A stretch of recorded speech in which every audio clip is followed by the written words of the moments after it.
So I have a bit of a confession to make. I've been a professor for over 10 years. I've taught nearly 3,000 students, but I am a terrible teacher.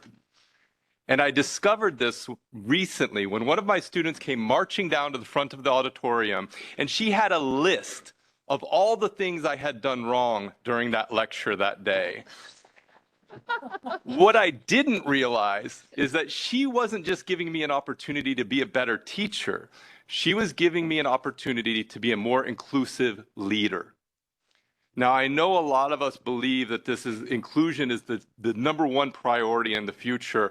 And I know a lot of us agree that it takes more than talk to put inclusion into practice.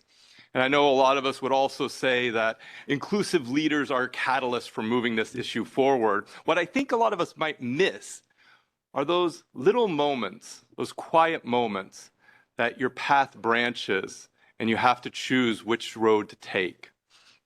Now, inclusive leadership helps us minimize the risk that we will miss the targets for the Sustainable Development Goals. It helps us maintain engagement of our most talented employees.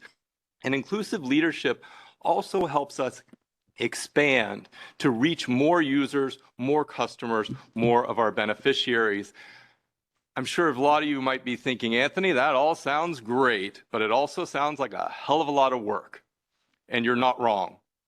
Inclusive leadership is a journey. It's not a checkbox. And what we have to do is find ways of beginning that journey and continuing to nurture each other and ourselves on that journey. I'm going to walk you through one of my wins, my lovely wins for inclusive leadership. It goes back to that story of that student, Katie. Katie is an amazing student. But when she was sitting in my office that day, I was tapping my pen on my leg with some frustration and a little bit of anger at her to have the audacity to call me out, her professor, on not doing a good enough job. And I was in a bit of a stupor, so the only thing that snapped me out was the sound of the tram outside my office window honking at a passenger. And I look at Katie and I realize this is not a student, this is a revolutionary. This is someone who sees it as their mission to call out truth to power. And she sees it as her mission because she doesn't see any other option available to her. Now, I don't know in your country, but in the United States where I'm from, most students call their teachers professor or doctor, so Dr. Anthony, Professor Anthony. In Norway, our students call our teachers by the first name. So when she said, Anthony, you can do better, it hurt.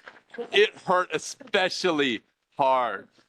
And of course, I'm sitting there and I'm heavily invested in my authority as a professor. I've been in school forever. And so it's part of my identity. It's part of how I see myself. And it felt like she was attacking that identity. Now, have you ever had a young person call you out on something? Have you ever had a young person tell you a hard truth? Raise your hand if you've had yes, a lot of us have. And that's exactly what Randy was doing. And it hurt, not so much because she was calling me out, but because everything she said was spot on. And I didn't want to admit it. Not only did I not want to admit it, I didn't even fully understand why what she was telling me was right. I didn't understand the full depth of her experience. So she was there teaching me how to be a better teacher. Now, I felt really small in that moment, almost insignificant as this guy who bought up Twitter, that level of insignificance. And I'm looking at her and I'm realizing that this isn't a student. This is Captain Marvel. Do you know this movie? Captain Marvel is a woman with superpowers, and her mentor tries to control and constrain her, and eventually she breaks free from those bonds. And I realize that I have a choice now. I can try to put her down, belittle her, put her in her place, or I could shut up and listen and try to understand where she was coming from. Now, Katie made a fatal mistake that day. Professors like to have things just so. And so I have a wipe-off board in my office, big wipe-off board where I doodle all my ideas and thoughts. And I have 3 markers in that tray below my wipe-off board. I have a black marker that is used only for text. I have a blue marker that's used only for diagrams, and a red marker that is infrequently used to make corrections. Now, Katie made that fatal mistake. She picked up the red marker to draw a diagram on my wipe-off board. So clearly she had no leg to stand on. She had no authority in this discussion. It's the equivalent of having an argument online in the comment field and misspelling a word. And then the person after that goes, oh, you just don't know what you're talking about. You can't even spell correctly. The lesson I learned that day is that if I'm going to be a more inclusive leader, I'm going to need to shut up. And it's not just about shutting up. It's about shutting up so that the other person doesn't shut down. If I had tried to talk over Katie, if I had tried to flex my authority and tell her, you're just a student, you don't know what it is to be a professor, if I had not acknowledged or invalidated her experience, not only would it create a rift and really just split us apart, never to kind of connect again, it would have done nothing for me. All it would have done is give me a little bit of ego boost for a few minutes, and then later on that day, it would be completely gone. There would be no value there created.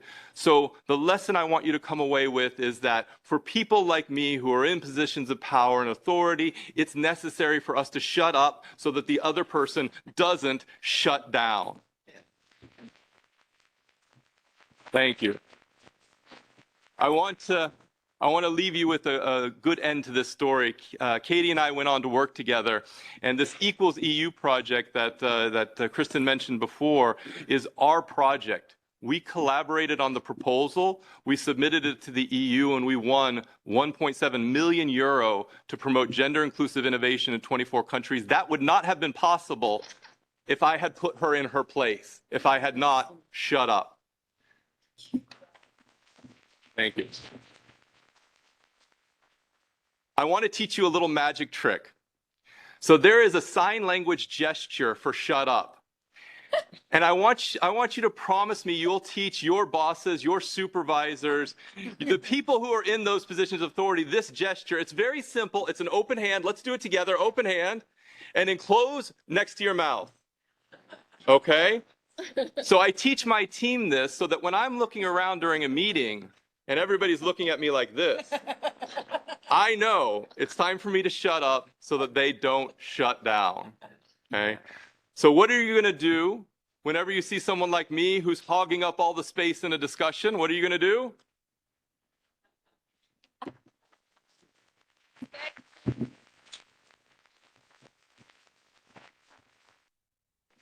Thank you so much, Anthony. I'm Norwegian. For your amazing talk and of openly sharing that story and how it feels like to be called out the truth to power and shut up in order to not shut down another. So very any dreams you want to share? Hope for the future? Dreams, I hope that people who, like me, who are in positions of power and authority will make a greater effort to decenter themselves, to create space for others, and recenter focus and attention on those individuals who aren't underrepresented. They're over-excluded. And this is a quote by a colleague of mine, Shani Danda. She says, it's not that we're underrepresented, it's that we're overly excluded. And I think that's just a brilliant, brilliant way of putting it.